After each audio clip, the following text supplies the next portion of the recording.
Iniciamos mais um programa Unsere Familien aqui na Vale TV sobre a nossa história, a nossa cultura teuto-gaúcha, teuto-brasileira. Temos a alegria de ter conosco hoje nosso querido amigo Nelson Bergman Peter, atualmente morador de Caxias do Sul, presidente da FECAB, Federação dos Centros Culturais Alemães do Brasil, que vem nos contar sobre a FECAB, sobre a história e o presente desta importante entidade e também o seu trabalho no folclore, nas danças, na música, nesse registro desta importante expressão cultural, como disse, teuto-gaúcha, teuto-brasileira. Seu Nelson. Boa noite a todos, participantes e que assistem o programa Unsere Familien, da Vale TV. Para nós é um privilégio, em condição da presidência da FECAB, Federação dos Centros de Cultura Alemã do Brasil, no qual nós temos orgulho de participar, entidade fundada em 1951 por descendentes germânicos, mais precisamente com o objetivo de preservar a cultura com a data 25 de julho, e se dedicava basicamente aos centros culturais 25 de julho no Brasil. Então, inicialmente, a FECAB tinha um nome, Federação dos Centros Cultura 25 de Julho no Brasil. Posteriormente, houve a evolução, houve consequências, vamos dizer, históricas dentro da nossa realidade político-sociopolítica, conforme podemos classificar, e a federação se transformou em Centros de Cultura Alemã do Brasil. Hoje, nós temos orgulho de dizer que a federação também é fundadora da Associação Cultural Gramado, em Gramado, Casa da Juventude, bem em frente ao Lago Negro, aonde nós temos hoje uma entidade que tem seu maior acervo cultural, principalmente em termos de música, com partituras, melodias, danças folclóricas coreografadas, que deve estar na casa de 1000 unidades aproximadamente. Nós estamos hoje, além da DECAFAL, além da associação que existe no mundo russo, nos Estados Unidos, nós, fora da Alemanha, a Associação Cultural Gramado é a terceira a nível mundial. Então, o nosso acervo... Em arquivo, eu até diria assim, ficou uma dúvida com relação aos arquivos. Acredito que o acervo cultural nosso seja maior do que os demais, porque não houve mais tanta dedicação, principalmente no mundo russo, principalmente no mundo americano. Então, o Brasil preservou, e muito, essa cultura, principalmente nos estados do sul e mais no centro-oeste do Brasil. Portanto, o que nós temos? Um acervo cultural a ser utilizado por qualquer entidade que queira nos contatar. E esse acervo compõe de que material? Material de vídeos, músicas, partituras, vídeos instrutivos para coordenadores de grupos de dança folclórica, e principalmente material didático, que é a transcrição, o histórico da música. Vamos pegar um exemplo comum que todo mundo dança aqui no folclore, e recentemente foi até tema junto à abertura do Festival Internacional Folclore em Nova Petrópolis, a Sternpolka, que é uma polca que tem versões no italiano, tem versões no russo, tem versões no polonês, tem versões na Áustria, e todo mundo dança. Essa polca, por exemplo, ela veio para os Estados Unidos e depois voltou para a Alemanha e veio a ser uma das danças mais típicas do folclore alemão. Então, esse material todo nós temos. A dança do pau de fitas, um outro exemplo muito clássico. O Bender Dance, também desde 1820 aproximadamente. É a dança da abertura da primavera, onde se dançava com as fitas ao redor de um mastro para mostrar a chegada da primavera com o seu colorido, com suas flores e assim por diante. Então, todo esse material, todo esse acervo, a gente tem na Casa da Juventude, ou na ACG. Né? Basta contatar com o pessoal, não tem problema nenhum, com certeza. O que nós não podemos fazer é propagar esse material de forma que seja utilizado de forma desvirtuada, o que nós não gostaríamos que acontecesse. Por exemplo, você tem uma coreografia que é escrita por determinada pessoa e ela deve ser respeitada. A melodia, os direitos autorais, nós temos o ECAD, nós temos a GEMA da Alemanha, nós temos todas essas entidades que são arrecadadores e merecem serem respeitadas porque o nosso artista, o nosso escritor, o nosso coreógrafo, ele precisa ser respeitado. Nós não podemos usar a bel prazer. E todo o trabalho. É todo um trabalho que tem que ser dedicado, tem que ser mencionado. Olha, eu vou pegar até um exemplo. Você escreveu um livro. O autor desse livro é o Felipe. Eu não posso dizer que o Pedro Paulo é o autor. Não. Então, a coreografia de uma melodia, né, ela tem seus, vamos dizer, seus pares e as suas pessoas que montaram isso. E nós sempre preservamos isso. Fizemos cursos, a FECAB apoia cursos, junto à Casa da Juventude, principalmente no mês de janeiro, a gente reúne coordenadores e coreógrafos, muitas vezes, de danças folclóricas e que vão lá fazer uma especialização com professores que vêm da Alemanha. Nós temos o trabalho de inclusão social. Agora, no mês de julho, nós vamos ter um curso na própria Casa da Juventude, onde teremos um curso destinado a pessoas da melhor idade ou terceira idade, que são, vamos preparar as danças, que evidente que no meu caso, estou com 68 anos, não vou dançar uma Cracóvia fazendo voadora, é impossível. Então eu tenho que preparar essas danças que sejam utilizadas também por pessoas com mais idade. A FECAB é atrás disso tudo. Sim, a FECAB sempre foi uma entidade mãe dessa história folclórica, vamos dizer assim, a nível Brasil. E nós temos mais até. Por que a FECAB agora? Este ano aqui nós tivemos uma ideia brilhante do Helder, da Cristina e do Denis, de fazerem uma dança por dia, transcreverem um histórico de uma dança por dia.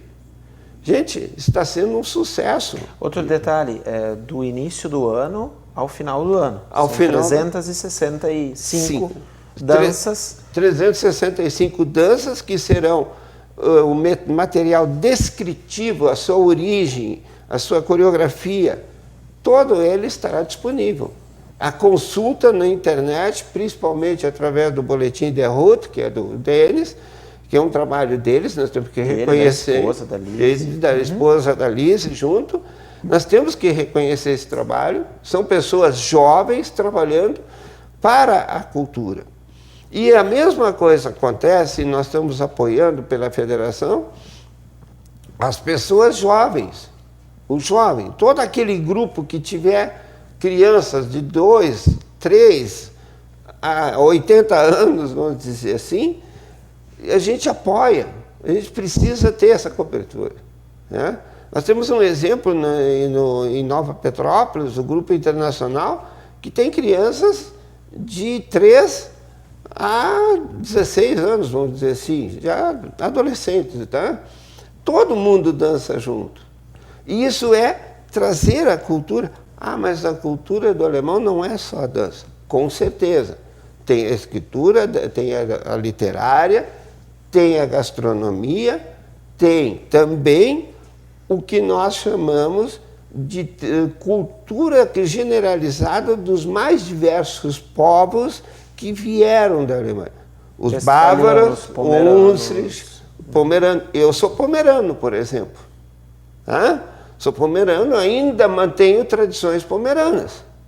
Uma pena que, vou citar agora o exemplo, eu estou convidado para um casamento no dia 22 de julho desse ano, em Canguçu, um casamento pomerano que começa às 9 horas da manhã, o culto na igreja evangélica. Luterana, isso, luterana. O casal já sai da igreja com a banda, tem o almoço, tem o café da tarde, tem jantar e no domingo tem mais algumas coisas para os mais próximos da família.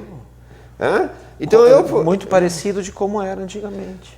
Mantém-se essa tradição em Canguçu. Então, o pomeranos, eu me refiro nesse momento a isso, porque é uma coisa que eu comecei a estudar até para a minha origem. Os Bergman e os Peters são de origem... ainda melhor.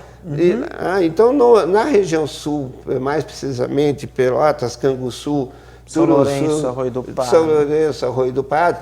Arroio do Padre eu sou natural, por sinal.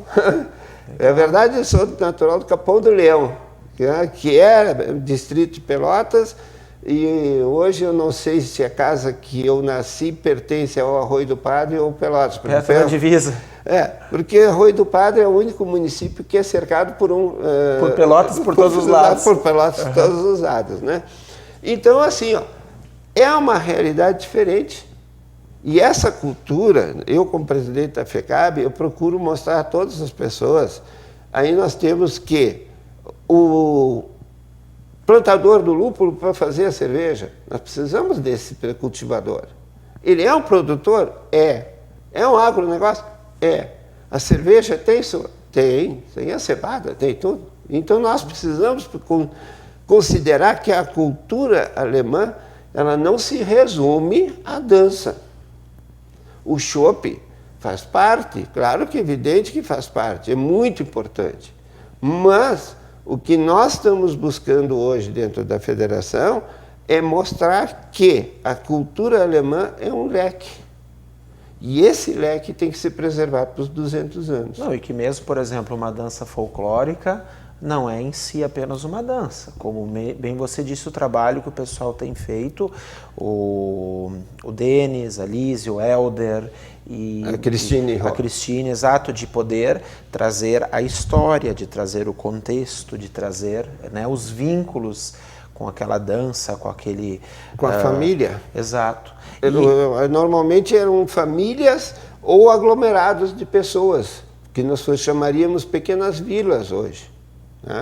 Pequenas regiões. Por exemplo, aqui em Novo Hamburgo nós temos o caso da Lomba Grande, que é um distrito, não sei como é que é. Hoje é um bairro, mas assim, uma área agrícola, mais agrícola. Exatamente. Hoje na cidade. Então essa tradição nós mantemos muito. E isso que a gente busca transcrever para que no futuro não se perca como se teve origem. Eu tenho uma história bacana, que eu fui no nosso grupo de dança, do qual eu faço parte em Nova Petrópolis agora, o Schützenhaus Tanzgruppe, e eles depois de 17 anos sem participar nunca na diretoria direta, eu participo agora como presidente a partir de abril. O Schützenhaus Tanzgruppe, por exemplo, ele busca mostrar todas as origens do folclore alemão.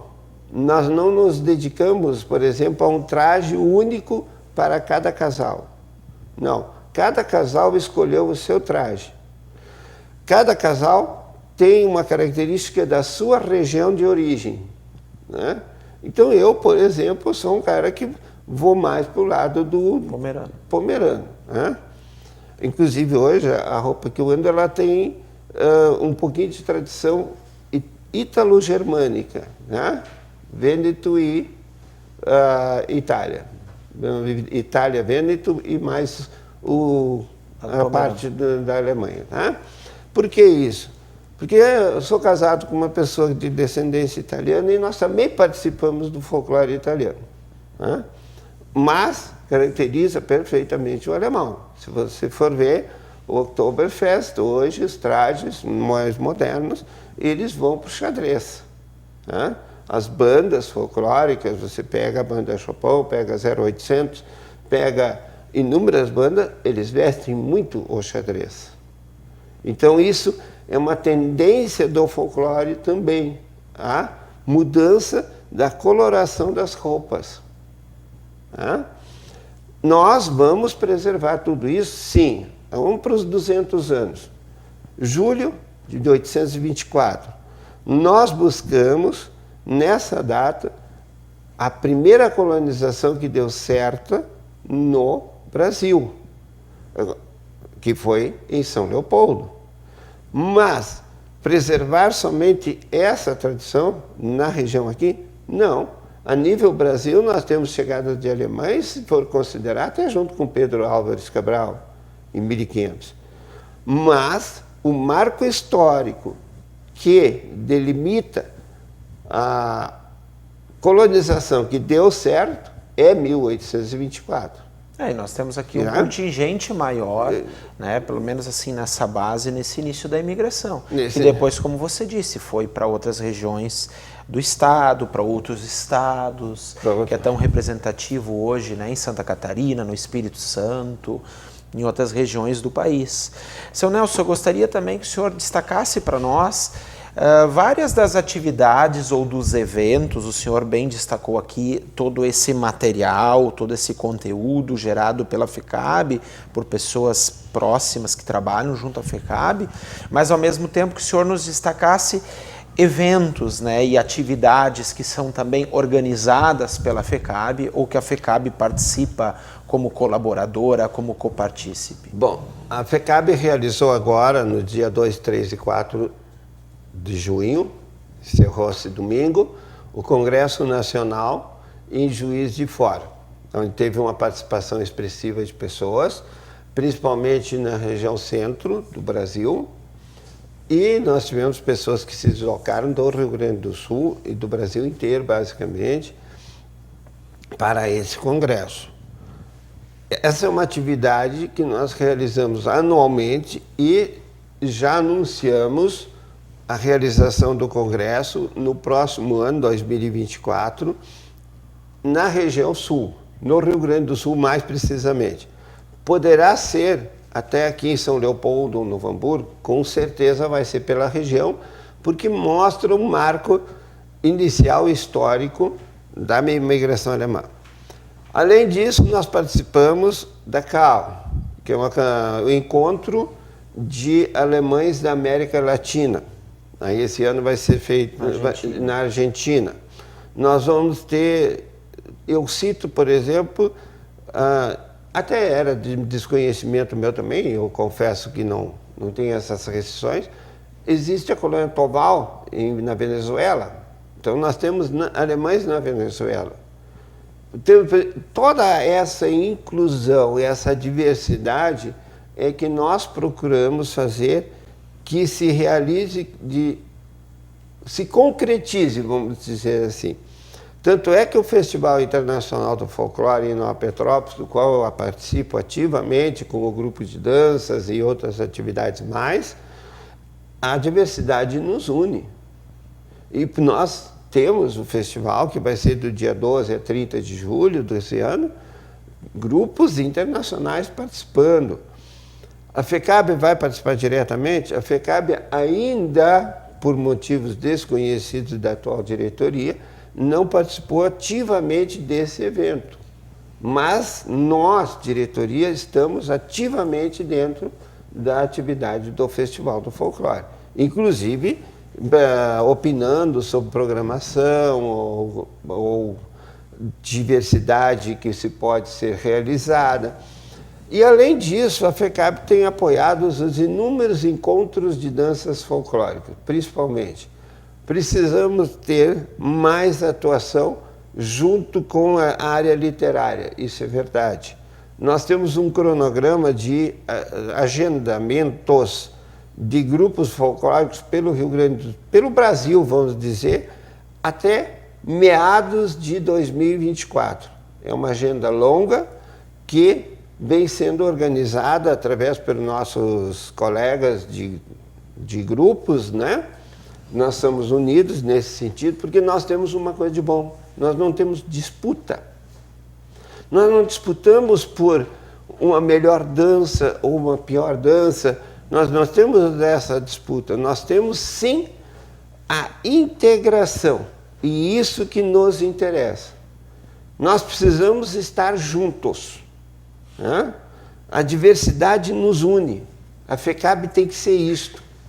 A FECAB tem que ter o jovem ao, vamos dizer assim, a pessoa da melhor idade.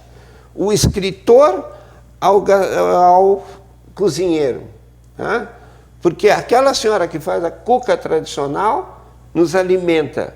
E aquele que vai lá dançar para que a senhora venda aquela cuca tradicional também precisa se alimentar. E o escritor registra isso tudo. E o escritor registra tudo isso. Exatamente, eu ia complementar. Mas foi muito... Né? Então, esse é o objetivo central da FECAB hoje. Seu Nelson, como nós estamos chegando agora na parte final, encaminhando para o final, eu gostaria que o senhor deixasse as suas considerações desse trabalho e também do registro, já que estamos realmente aí na contagem regressiva para o bicentenário dos alemães, dessa história teuto-brasileira. Bom, eu gostaria de deixar como mensagem de encerramento dessa nossa participação do Um Ser e Família, na TV Vale,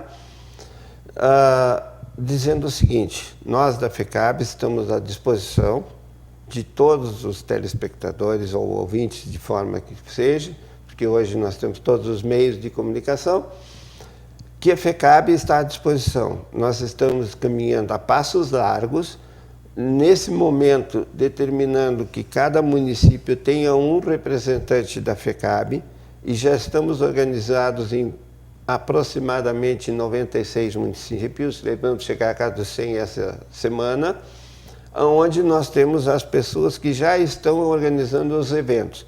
A FECAB não vai interferir na agenda de cada município. O que nós conseguimos, através do CODIC, da FAMURS, é que os secretários de Cultura incluam o evento de 2024, da Bicentenário Alemão. Nós estaremos à disposição para apoiar, ilustrar o que for preciso para simplesmente colaborar. Não precisamos de palanque. Nós precisamos simplesmente que a cultura seja cada vez mais preservada e cultivada pelos nossos antepassados e daqui para frente pelos que virão para o futuro. Muito obrigado a todos e uma boa noite mais uma vez a todos. Obrigado, seu Nelson, por partilhar conosco aqui, comigo, com as pessoas que nos acompanham, o seu conhecimento, a sua trajetória e a trajetória da FECAB, que o senhor hoje está à frente, que também representa. Obrigado também a todos vocês que nos acompanham aqui no Unsere Familien, aqui na Vale TV, e até o próximo episódio.